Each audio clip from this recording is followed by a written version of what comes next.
오늘 말씀의 제목은 가야 할 길이라면 자원에서 가라.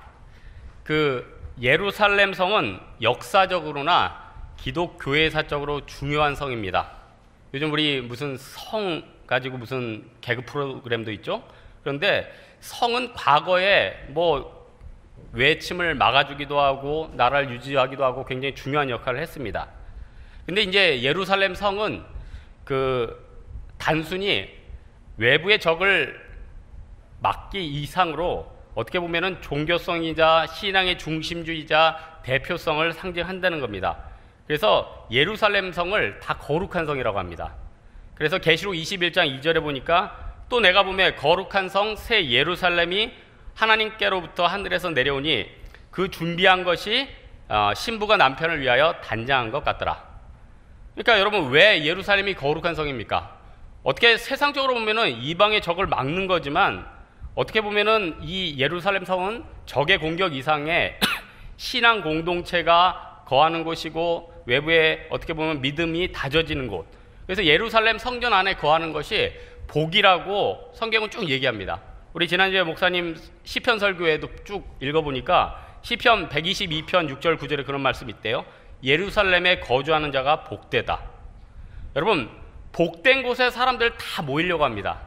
복되지 않은 곳은 떠나려고 합니다. 그래서 중개소 하시는 분들이 그런 얘기예요. 비싼 데가 좋은 데다. 그러니까 여러분, 절대적으로 어느 가치가 잘 살아야지 그 사람이 좋다 이게 아니라 사람들이 복된 곳은 몰리거든요. 그러다 보니까 가격이 올라간다 이런 얘기 아니겠어요? 근데 오늘 본문에 보니까 예루살렘이 그렇게 복되고 좋은 곳인데 본문에는 어떤 현상이 나타납니까? 사람들이 안 살려고 그랬단 말이에요. 사람들이 안 살려고 그랬어요. 여러분 생각해 보세요. 아니, 예루살렘이 그렇게 살기 좋고 복이 많은 곳이면 서로 가려고 하지 않겠습니까?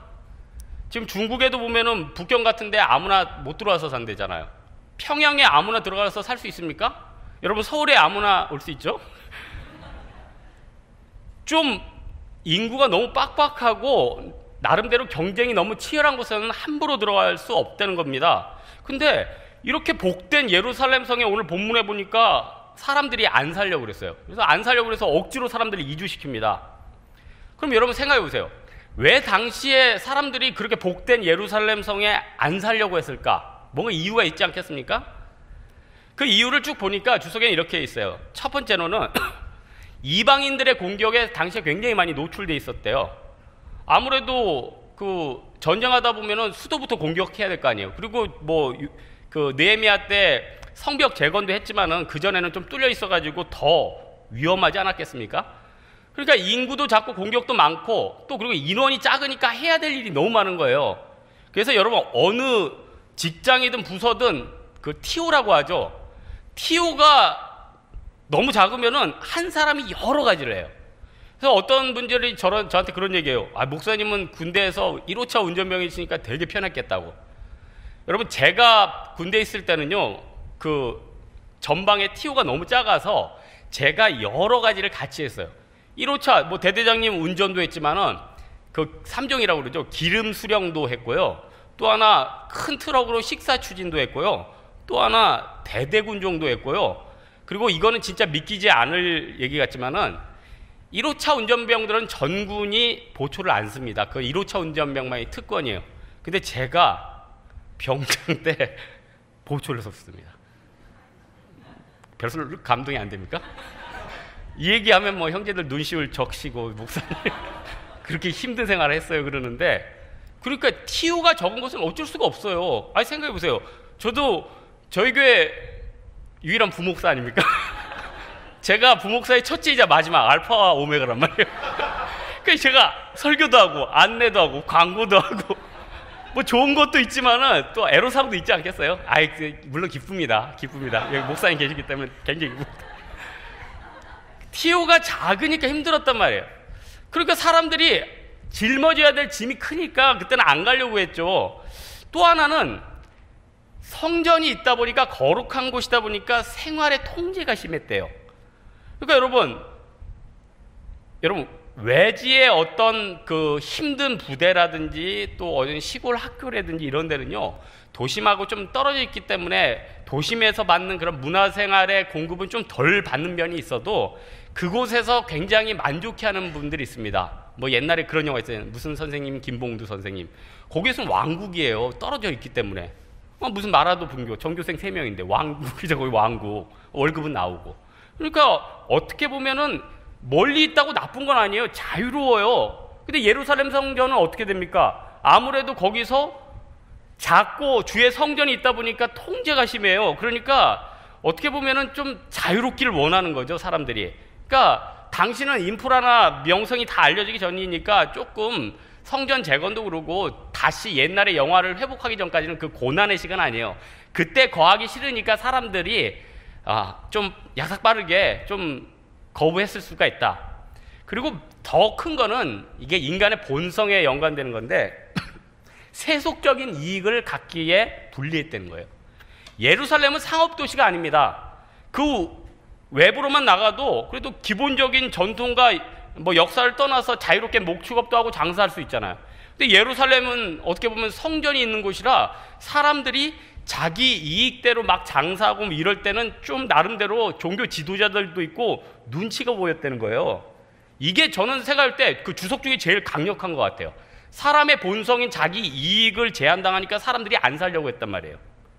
제가 그 고향이 경주인 어떤 형제한테 들었는데 자기 부모님이 이제 노후에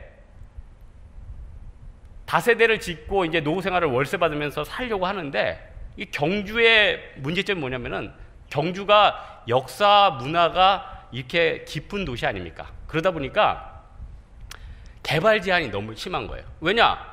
집 지으려고 땅만 파면 막 6월부터 해가지고 도장이 나오고 웬만한 애들 초등학교 동기 중에 집 앞마당 파가지고 뭐 유물 한두 개 안 캔 애가 없대요. 그러니까 다세대를 지으려는데 뭐 팠다 하면은 뭐 계속 나오니까 뭐 열차도 KTX도 못 들어가 뭐도 못 들어가 이게 힘든 거예요. 왜냐하면 또 그 역사적인 그 문화재 산물이니까 나라에서도 보호해야 될 거 아니에요. 그 뭐 원망만 할 수도 없는 거 아니에요. 그게 어떻게 보면은 장점이자 어떻게 보면은 거기에 상황이니까. 그러니까 예루살렘 성에 대해서 사람들이 내 이익적인 그런 한계가 있으니까 안 가려고 했다는 거예요. 그러니까 무슨 얘기인지 알죠? 근데 여러분 생각해 보세요. 당시에 그렇게 사람들이 안 가려고 그랬는데 자의가 됐든 타의가 됐든 거기에 산 사람들 나중에 어떻게 됐습니까? 엄청난 은혜가 있었죠. 우리 세교에서 가끔 가는 그 캠프장이 어디입니까? 상암동에 상암 난지 캠프죠. 여러분 난지 캠프 옛날에는 지금은 상암동 하면은 그 아파트들도 굉장히 예쁘고 또 캠프할 장소도 좋은데 옛날에만 해도 난지도라고 해서 땅값 진짜 싸고 사람들 안 왔습니다. 예? 막 근데 지금 어떻게 돼요? 서로 오려고 막 변화되지 않습니까? 목동 사시는 분 계시죠? 목동은 지금 얼마나 좋습니까? 뭐 사교육도 잘 된다. 거기다 목동 지역의 특징은 아파트가 옛날에 그 용적률을 좀 낮춰가지고 땅 평수가 커요 이렇게. 그러니까 지분이 크다 보니까 아파트 재개발 때문에 좀 가격이 좀 비싸거든요. 근데 옛날에 그 전에만 해도 장마 오면 물이 잠긴다고 하고 사람들이 선호하지 않았다는 거예요. 제가 고등학교 다닐 때만 해도 대치동은요 무서운 곳이었습니다. 말죽거리 잔혹사 해가지고 거기는 애들이 좀 거칠었어요. 근데 지금 시간이 지나서 또 놀랍게 변화되죠. 그러니까 여러분 보세요. 모든 지역은 또 지금 잘 나가는 지역도 나중에 또 쇠퇴를 할 겁니다. 하지만 중요한 건 뭐냐면은 예루살렘도 물론 쇠퇴가 있었고 흥황도 있었지만 영적으로 계속 흐르는 면맥이 뭡니까? 계속 하나님의 영광, 쉐키나의 영광이 있었죠. 그러니까 이걸 우리가 좀 영적으로 해석하면은 내가 있는 직장과 학교와 내가 가기 싫은 곳 있죠. 나는 지금 만족해하지 않을 수 있어요. 내가 왜 무슨 운명의 장난이란 말인가? 내가 이 저주받은 직장에 왜 있나? 내가 왜 저주받은 이 부대에 있나? 내가 왜 저주받은 이 학교에 있나? 아니에요. 하나님이 언제 가치 있게 변할지 모릅니다. 옛날에 그렇게 영광스러워했던 그 장소와 그 학교와 그 직장에 있던 사람들이 나중에 부끄러워지는 경우도 있죠. 근데 옛날에 미약했던 곳이 역사적인 흐름에 따라서 놀랍게 변화된 곳 얼마나 많습니까? 그러니까 여러분 우리 인생을 살 때 내가 가고자 하는 곳만 가서는 안 된다는 거예요. 하나님이 때로는 운명적으로 나에게 주는 게 있다는 겁니다. 오늘 본문 통해서 이 이스라엘 사람들이 하나님이 이렇게 우연이든 억지든 이렇게 역사하는 것을 통해서 자기 인생이 변화되는 걸 보고 나의 장소도 이렇게 놀랍게 좀 변화됐으면 좋겠어요. 오늘 본문에 보니까요, 일단은 사람들 수급을 해야 되니까 첫 번째 했던 게 뭐냐면은 일단 강제적으로 보냈습니다. 근데 강제적으로 보냈는데 어떻게 강제적으로 보냈냐? 제비를 뽑았는데 10분의 1을 제비 뽑아가지고 보냈다는 거예요. 그러니까 10분의 1, 백성 가운데 10분의 1을 제비를 뽑아서 보냈다는 거예요. 나라에서 이거 물론 억지로 한 겁니다. 나름대로 정책적으로 한 겁니다. 근데 그거를 제비 뽑아서 했다. 이건 나름대로 신정국가인 그 모두가 있었기 때문에, 물론 왕정을 지내고 쭉 왔지만은 왕정 이전에 이스라엘 백성들은 특별한 백성들 아닙니까? 신정의식인 그 정신이 있는 거죠. 그래서 나라에서 억지로 할 수도 있지만은 이건 하나님께서 하시는 일이다. 신정국가적인 정신을 갖고 했다는 거예요. 그럼 여러분, 제비를 뽑는다는 게 왜 신정의식 가지고 한 겁니까? 잠언 16장 33절에 있죠? 사람이 제비를 뽑으나 이를 작정하기는 여호와께 있다. 또 하나, 민수기 26장 55절 56절에 있죠? 또 사무엘상 10장에 있죠? 국가의 중요한 문제를 할 때 제비를 뽑았다는 겁니다. 그러니까 왜 이스라엘 백성들이 제비를 뽑았습니까? 인간적인 판단도 하나님이 주신 뜻이고 인간적인 판단도 중요하지만은 일의 근원과 처음과 끝은 하나님이 하신다. 이걸 알려주기 위해서라는 거예요. 그래서 어떤 그 교단 같은 데 보면은 좀 그 교단에서 어떤 대표 뽑을 때 조금 시끄러울 때는 이게 기도하면서 제비로 뽑기도 합니다. 근데 그 제비를 뽑는 데는 의미가 뭐예요? 공평하게 하겠다. 일의 순서를 하나님 앞에 맡기겠다. 이거 아니에요? 여러분, 우리 인생에 있어서 내가 결정해야 될 문제, 내 의도로 할 때가 많습니까? 하나님 앞에 진짜 하나님께 다 맡깁니다. 제비 뽑아 주십시오. 이렇게 맡기는 게 많습니까? 결국 그게 좋다는 거예요. 여러분, 10분의 1을 제비 뽑아서 거주를 시켰어요. 그래서 이제 갔단 말이에요. 근데 이제 제비 뽑힌 사람들이 기분이 좋겠습니까? 안 좋겠습니까? 아니, 네가 뽑혀서 가는 순간 너의 생업이 이제 축소된다. 뭐 이제 너 이제 예수 믿었으니까 주일 폐업해라. 토요일 날도 어디 가야 된다. 금요일 날도 캠프 가야 된다. 수요 예배 드려야 된다. 제가 예전에 대학생 때 친구 하나가 그 카페에서 이렇게 서빙을 했어요. 형제인데 이 형제가 아주 뭐 멋있게 생겨서 카페에서 어디 가든 이제 알바를 잘하는데 얘가 믿음이 있어요. 그러다 보니까 주인한테 주인장님, 아니 주인님, 아니 꼭 이게 헷갈려. 주인장님이 뭐라고 그럽니다? 손님? 사장님, 사장님. 주인장님 하면 너무 옛날. 사장님, 저는 예수 믿는 사람이기 때문에 주일날은 리더로 섬겨야 됩니다. 그러니까 주일날은 제가 못하겠습니다. 알바생이 일주일에 그 주일날 바쁠 때 아닙니까? 그때 쉰대니까. 근데 얘가 워낙 또 특출하니까 주인님이 사장님이 그래, 너희 신앙을 존중해 주겠다. 하라. 근데 이제 토요일날 이제 리더들이 좀 모여야 되니까 저기 사장님 토요일날도 좀 모임에 가야 되겠습니다. 사장님이 그래, 너희 일주일 동안 열심히 하는 모습에 감동이다. 그리고 이제 잘 지냈어요. 그러다가 이제 사장님, 제가 기도 중에 수요 관도라고 하는데 관도. 그래서 사장님한테 쫓겨났다는 그런 사실이 있거든요. 아, 그렇죠. 세상은 뭐 땅 파서 장사합니까? 그만큼 대가를 치러야지 월급도 주고 그런 거 아니에요. 근데 신앙적으로 이렇게 나아가면 어떻게든 포기되는 부분이 있습니다. 내 인생에 불리해지는 부분이 있어요. 이게 어떻게 없겠다고 얘기합니까? 다 있죠. 그래서 불리한 게 있어요. 억지로 가든 하나님의 뜻대로 가면 불리한 건 분명히 있습니다. 하지만 시간 지나서 보자는 거예요. 시간 지나서 봤을 때 그 억지로 제비 뽑히고 내 실력이 부족해서 간 곳 같고 내가 답답해서 간 곳 같지만 그곳이 영광스러운 곳이 될 수 있다는 것입니다. 여러분, 제비는요, 하나님 앞에 내 삶을 온전히 맡기는 거예요. 그리고 제비의 그 근원적으로 돌아가면은 제비 뽑을 때 뭘 합니까? 그냥 눈만 감고 쭉 뽑습니까? 그럼 세상의 운과 다를 게 없잖아요. 제비를 뽑을 땐 또 제사장들도 다 기도를 했어요. 그냥 기도하는 거죠.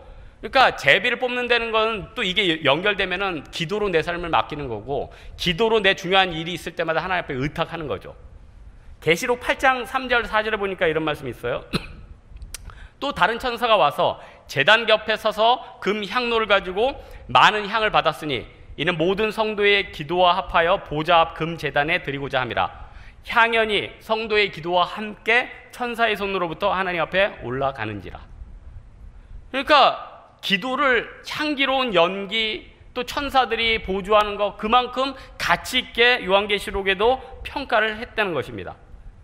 여러분 아마 우리 인생 다 지날 때 뭐가 그렇게 같이 있었을까? 아마 제일 후회되는 것 중에 하나가 내가 그때 조금 무슨 언어 공부를 더 할 걸, 내가 그때 좀 더 운동할 걸, 이게 아니라 내가 그때 새벽에 더 깊이 기도할 걸, 내가 주일날 더 많이 간구할 걸, 내 인생에 고난이 있었을 때 하나님 앞에 더 매달릴 걸. 그게 아마 제일 후회될걸요? 근데 우리는 세상에 살기 때문에 그 향연의 가치보다는 눈앞에 있는 가치가 더 크게 보입니다. 근데 이게 완전히 뒤집혀지면, 이 기도의 가치가 커 보이면 그때부터 완전히 기도 생활이 틀려져 버리죠. 제가 이번 주 수요일 날 저희 교회 옛날 그 미국에 간 제자 한 명이 찾아왔어요. 저희 송대 설교회 미국에서 예배도 설교도 듣고 저도 인사할 겸 저희 교회 예배도 드리고 저를 찾아왔어요. 그러니까 이 자매인데, 이 자매는 이제 고대 영문과 나오고 이제 영어 좀 가르치다가 이제 미국에 갔어요. 잠시 이제 한국에 들렸는데 저한테 인사도 오고 이제 예배를 드리러 왔는데, 제가 얘기하다가 놀라운 사실을 하나 발견했어요. 이 자매가 원래 영어를 가르치는데 평소에 운동을 좋아했거든요. 그래서 하프 마라톤도 뛰고 뭐 이것저것 운동을 많이 하는 건 저는 알고 있었는데, 내가 그랬죠. 너 놀래지 마라. 내가 이번에 생활체육 3급 보디빌더에 붙었다. 그랬더니 그 자매의 답변에 제가 더 놀랐어요. 이 자매가 옛날에 서울의 미즈미스터 코리아 대회에 입상을 했대요. 이거는요 얼마나 대단한 대회인지 아십니까? 체육학과나 모든 그 보디빌더 하는 사람들이 서울 시내에서 프로나 다 붙어가지고 최고수 3명 뽑는 데에 3등한 입상을 한 거예요. 그 순간 제가 그 자리에 무릎을 꿇고 싶더라고요. 너의 노하우를 얘기해줘. 진짜 너무 놀랐어요. 너무 놀랐어요. 그래서 야, 네가 그렇게 대단하구나. 그래서 그걸 물었지. 네가 상 받은 다음에 너희 부모님이 얼마나 기뻐하셨을까 그랬더니 엄마가 그 다음날 받은 트로피를 쓰레기장에 버렸대요. 너 지금 시집 안 가고 뭐하고 있냐? 엄마는 그게 얼마나 가치 있는 트로피인 걸 모르는 거죠. 그 다음에 입상했으면 TV 나갔거든요. 근데 엄마는요, 딸이 시집 안 가고 맨날 뭐 땡기고 있으니까 그게 한이 맞췄던 거예요. 여러분, 우리가 어떤 사람의 가치를, 그쪽의 방면을 알면은 우리 자신도 거기에 대해서 인정하지 않습니까? 우리가 기도에 대한 가치 더 알면 알수록 더 깊다는 거예요.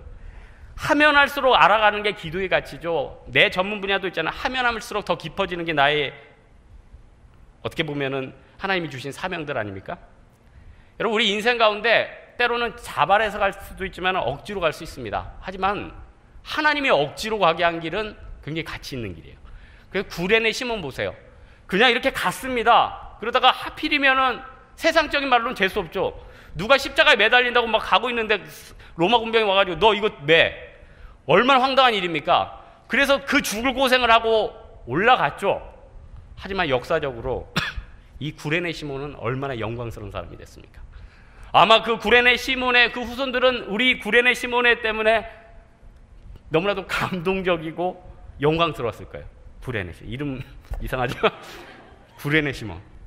그러니까 여러분, 우리 인생도, 우리 조상도 그렇고 나도 그렇고 구레네 시몬처럼 가다가 엉뚱한 일을 당해도 그게 헛된 십자가가 아니라는 거예요. 영광의 십자가. 나중에 나 그 사람과 함께했어. 얼마나 가치 있는 일입니까? 두 번째로는 이스라엘 백성들을 제비 뽑아서 억지로 보낸 것도 있었는데, 본문 보니까 자원에서 사는 자를 택했다고 나와 있어요. 근데 자원에서 사는 자를 택했는데 그 자원하는 사람들이 오늘 첫 번째 본문 보니까 두목들이 예루살렘에서 자원해서 살았네요. 그러니까 벌써 이스라엘 지도부들이 살아있는 거죠. 두목들이 불편하든지 어떤 것들을 감수하면서 있겠다. 감수하면서 있겠다. 대단한 거죠. 벌써 이게 됐고, 근데 여기서 자원하는 사람에 대한 해석이 두 가지가 나오는데, 첫 번째로는 제비를 뽑히지는 않았는데 예루살렘에 자원해서 가려는 사람들이 갔다, 이런 해석이 하나 있고, 또 하나 제비를 어쩔 수 없이 제비가 뽑혔는데 이왕 갈 것 자연스럽게 기쁜 마음으로 가야겠다. 이 사람이 자원하는 사람이다. 이렇게 해석을 해요. 어느 게 맞습니까? 두 번째 해석을 많이 지지를 하더라고요. 박윤선 박사님도 그러고 이 두 번째 해석에 굉장히 많은 비중을 두더라고요. 저도 이쪽에 비중을 둡니다. 이쪽이 좋다니까. 그래서 자원하는 순종, 그거는 내가 어쩔 수 없이 그 길을 가게 됐다 그러면은요, 그 다음에 태도는 뭡니까? 차원에서 가는 거죠. 예? 자원에서 갈 때 얼마나 가치 있습니까? 그래서 우리 뭐 몇 년 전에 안타깝지만 일본에 원전 터졌잖아요. 그때 그 원전의 그 과학기술자들이 어떻게 보면 그 위험성을 알잖아요. 그게 얼마나 위험한 일입니까? 제가 말씀드렸잖아요. 저희 작은아버지 고리 원전 1호기 그 설계자 중에 한 분인데, 거기 과학자들이 들어갔다는 자체는 100% 자기의 부작용을 받아들이고 간 거거든요. 그러니까 진짜 그 사람들 대단하다 그래요. 제가 작은아버지한테 물었어요. 작은아버지도 만약에 한국에 이런 일이 생기시면 들어가시겠습니까? 그랬더니 한국은 절대 그런 일 없다면서 그 빅선을 끊으셨어요. 한국은 왜 그럴 일이 없냐? 일본보다 조금 늦게 개발이 돼서 안전장치가 하나 더 들어갔대요. 뭐 그러니까 그런 일은 없다고 급히 끊었는데, 자원에서 가니까 그 사람들에 대해서 이게 존경심이 생기잖아요. 자발적일 때. 여러분, 하나님이 왜 자발성을 그렇게 좋아하실까? 자원하고 자발적으로 생겨야지 내 인생에 작품이 나와요. 이 중에 영어 조금 잘하는 분 있죠? 제가 축축하기는 그 사람은 밥 먹고 영어만 하는 가능성이 굉장히 커요. 이 중에 악기 조금 다루는 사람 있죠? 제가 추측하기에 그 사람은 밥 먹고 악기만 늘 붙들고 있을 가능성이 큽니다. 이 중에 사진 좀 잘 찍는 사람 있죠? 그 사람 밥만 먹고 사진만 찍을 가능성이 있습니다. 이 자리에 어떤 사람 몸매 좀 좋은 사람 있죠? 그 사람 밥 먹고 운동만 할 가능성이 큽니다. 사람이요, 다 고만고만해서 어떤 결과물이 나올 때 엄청난 시간이 들어가야지 나와요. 저는 이번 주에 우리 집사님 몇 분하고 이제 조용대 형제님 그 설렁탕 하시는 곳에 처음 가봤어요. 근데 조용대 집사님 그런 얘기 하시더라고요. 이 국 끓이려고 10년 동안 국만 끓인 거예요. 지금도 계속 개발하고 있고. 그러니까 보세요. 억지로 하면 그런 작품들 나오겠습니까? 인간적인 힘으로 억지로 하면 그게 나오겠냐는 거예요. 자원해야지 나오죠. 그리고 하나님 보시기에도 자원하는 사람, 하나님은, 예수님도 그랬잖아요. 즐겨 드리는 자를 기뻐하신다고. 저도 그래요. 헌신을 하든 어떤 일을 할 때 즐겨하는 사람이 보기 좋더라고요. 제가 어제 교회 근처에 이사를 왔는데, 제가 어제 왔고 이제 금요일날 이사 전날 밤에 이제 찬종환 사님하고 이렇게 가는데, 제가 오랜만에 찬종환 사님한테 좀 빵을 좀 사주고 싶더라고요. 그래서 오랜만이니까 빵을 이렇게 사줬어요. 뭐 조건 없어요. 뭐 다음날 이사라고 뭐 그게 큰 상관 있습니까? 빵을 오랜만에 그것도 밤 10시에 사주고 싶더라고요. 그래서 뭐 먹고 싶냐? 그래서 빵을 샀어요. 그래서 이제 제가 찬종 형제 먹으라고. 그러니까 찬종 형제가 좀 부담스러워 하시면서 먹더라고요. 받으면서 목사님 내일 이사인데 언제든지 불러달라고. 아니, 저 진짜 그런 말 없습니다. 여러분 저 포장이사 했어요. 아니 무슨 요즘은 뭐 목사님들은 뭐 옛날처럼 다 목사님들은 이어거에 성도들 다 불러가지고 아이고 내 인생이 왜 이러나 하면서 성도들 다 동원해서 피곤하게 하는지 아십니까? 요즘 목사님들 다 포장이사 합니다. 진짜 전 자원하는 마음으로 했어요. 근데 저는 그게 기뻤어요. 저 찬종 형제 어제 안 불렀어요. 진짜 안 불렀어요. 앞으로 부를 건데 안 불렀다. 근데 여러분 보세요. 그래서 어떤 일을 하든 안 하든 뭘 하든 자원할 때 사람들이 기쁘잖아요. 뭐 할 때 막 힘들어하고 안 하려고 하고 방황하고 피곤해하고 그러면은 보는 사람도 부담스럽지 않겠어요? 여러분 우리 하나님 앞에서 뭘 하든 자원하는 마음, 그래야지 작품이 나옵니다.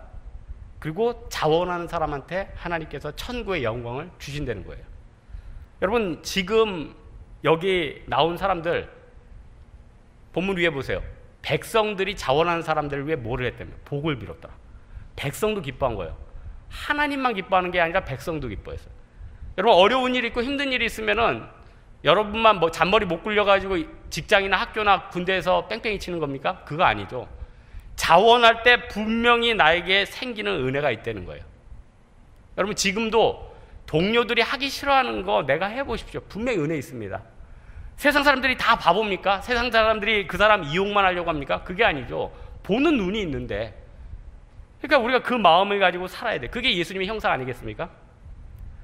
그래서 결과적으로 예루살렘의 자원에서 사는 사람들이나 억지로 구레네 시몬처럼 끌려갔던 사람들이랑 어떻게 됐냐? 결국 복받았다는 거예요. 여러분, 당시에 느헤미야가 이렇게 예루살렘에 억지로 이주시켰을 때 몇 명이 살고 있었을까? 고중 보니까 요세푸스는 조금 많이 잡았고, 요세푸스는 조금 더 많이 잡았고, 좀 보수적으로 잡으니까 한 4,500명 정도 살았대요. 그러니까 얼마나 조금 산 거예요. 지금 2008년자 이스라엘 그 통계청에 보니까 이스라엘에서 예루살렘에 거주하는 사람이 지금 76만 명, 관광객이 136만 명. 그러니까 거의 관광객이 2배죠. 그러니까 76만 명 지금 사는데, 옛날에 지금도 76만 명 살아도 군대를 유지하려고 여성들도 군대 가잖아요. 그래서 여성들 같은 경우는 뭐 1년 커리가 있다 그러면 한 달 정도는 집에 가서 쉬대요. 뭐 쉬고 그런 식으로 하고, 지금도 그 수가 부족해가지고 의무징집제인데 여성들도 들어가니, 당시에 4,500명이었으니까 그 희생과 어려운 게 얼마나 컸겠어요. 그리고 성벽을 쌓겠다고 그 고생을 다 한 사람들이 거기 있고 싶겠습니까? 야, 예루살렘 성 가면 죽는다, 죽어. 성벽 몇 개 하다가 지금 디스크 다 걸렸다. 힘들다. 진짜 재수없다. 이러지 않겠어요? 근데 그게 복이었다는 거예요. 그래서 6절 밑에 보면 유다 자손 468명, 뭐 베냐민 지파 928명, 이 사람들 다 뭐라고 표현합니까? 용사라고 표현하죠. 용사. 하나님은 우리가 어떤 헌신의 자리, 또 구레네 신문 같은 자리, 내가 힘든 자리, 내가 있기 지긋지긋한 자리, 거기서 내가 사명 감당하고 사역하고 일하는 것을 용기 있다고 평가해 주신다는 거예요. 복되다고 평가하신다는 거예요. 세상을 네가 이겼다고 평가해 주신다는 거예요. 그래서 계시록 3장 12절에 이런 말씀 있죠. 이기는 자는 내 하나님 성전의 기둥이 되게 하리니. 내가 이 많은 고난과 억지로 간 곳에서 내가 이겨내면 성전의 기둥이 되게 한대요. 그가 결코 다시 나가지 아니하리라. 내가 하나님의 이름과 하나님의 성 곧 하늘에서 내 하나님께로부터 내려오는 새 예루살렘의 이름과 나의 새 이름을 그 위에 기록하리라. 얼마나 영광스러운 말입니까? 얼마나 영광스러운 말이에요. 여러분, 새 예루살렘이 다가옵니다. 여러분, 천국에 대한 소망 갖고 있습니까? 우리가 기도할 때마다 이 천국의 소망을 마음에 새겨야 돼요. 저희 오늘 아침에 이제 짐 정리하다 보니까 아침에 그 책꽂이 앞에 이제 3분이라는 책이 있어요. 여러분, 3분이라는 책 아시죠? 이게 뭐냐면은 어떤 애가 이제 4살짜리가 죽었다가 거의 급성맹장 때문에 죽었다가 살아났는데 얘가 천국을 본 거예요. 근데 이제 그게 어떻게 사실이냐? 사람들이 의심할 수 있잖아요. 근데 얘가 수술실에 있을 때 부모들이 옆방에 있는 대화나 행동을 그대로 다 복기를 하는 거예요. 사람들이 놀랬죠. 왜냐하면 얘는 글을 모르는 애인데 그 수술 당시에 엄마 아빠가 했던 일을 다 얘기하고 하니까 이게 그래서 뉴욕타임즈나 뭐 이런 데 여러 베스트셀러를 굉장히 오래 했어요. 저는 이 책을 작년에 제가 이 옆에 극동방송 잠깐 출연할 일이 있었는데 그 PD 선생님이 저를 주더라고요. 그래서 제가 그거 제가 천국 간증 이런 거 별로 안 좋아해요. 저는 이제 보기보다 지적이 있기 때문에. 그래서 이런 천국 간증보다는 요한계시록, 제가 천국에 대한 소망이 조금 약해지면은 요한계시록이 있습니다. 그래서 이번 주에는 요한계시록 읽었어요. 그런데 또 하나님이 요한계시록도 좋지만은 때로는 이렇게 간증집 통해서 마음에 불을 붙일 때도 있잖아요. 그래서 쭉 읽어보니까 천국에 대해서 소망하는 사람들은 세상 것보다 천국이 너무 크기 때문에 삶의 고난과 아픔을 바라보는 눈이 완전히 뒤집힌다는 거예요. 이 책 보니까 뭐 지금은 조금 쇠락했지만 뭐 그래도 미국은 옛날에 굉장히 잘 사는 나라 아닙니까? 강대국 아닙니까? 그런데 그 나라에 사는 사람들도 다 똑같구나. 가족이 아프면 힘들어하고 물질이 떨어지면 고통스러워하고 인간적인 욕망이 있고 욕심이 있고 실수가 있고 죄가 있고 다 똑같구나. 여러분, 세상 사는 거 다 똑같습니다. 특별한 새 아래 새 것이 어디 있으며 나보다 거룩한 사람이 어디 있겠고 나보다 또 못한 사람이 어디 있어요.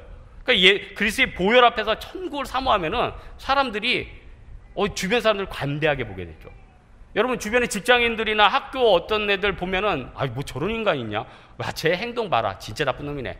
이런 사람들이 있죠. 하지만은 내가 진짜 천국에 대한 소망이 있고 믿음에 대한 마음이 있으면은 걔가 불쌍해 보여요. 그래서 걔의 약점을 들추기보다는 걔를 위해서 기도하게 된다니까요. 여러분, 하나님께서 우리 인생 가운데 천국의 소망을 왜 이렇게 강조하시냐? 천국의 소망을 우리 마음에 품는 순간 우리의 모든 생활 패턴 모든 게 다 바뀝니다. 그래서 여러분, 옛날에 강남이 개발될 때 그때는 미래가 그렇게 뭐 번창할지 모르니까 나라에서 어떻게 했어요? 가라 그게 안 되니까 어떻게 했죠? 머리 하나 잘 썼잖아요. 부모들의 가장 큰 욕구는 자녀 교육이다. 그래서 명문 고등학교를 다 강남 쪽으로 옮겨버렸죠. 그러니까 거기에 굉장히 불이 붙었댔잖아요. 사람들 이동 속도가. 하나님께서 야, 네 인생에 있어서 헌신이 중요하다, 믿음이 중요하다, 다른 거 다 세상의 물질이 더덥다, 암만 얘기해줘도 잘 못 깨달으니까 우리 인생의 모든 생각과 패턴을 가속화시키기에, 하늘나라로 가속화시키기 위해서 뭘 주셨습니까? 천국에 대한 소망을 주셨잖아요. 그래서 여러분, 예수님이 천국 비유할 때 마태복음 13장 같은 데 보면은 천국 비유를 뭐 7가지나 했잖아요. 뭐 씨 뿌리는 비유, 가라지 비유, 겨자씨 비유, 누룩 비유, 보화 비유, 진주 비유, 그물 비유. 지금도 생각이 나는 7가지.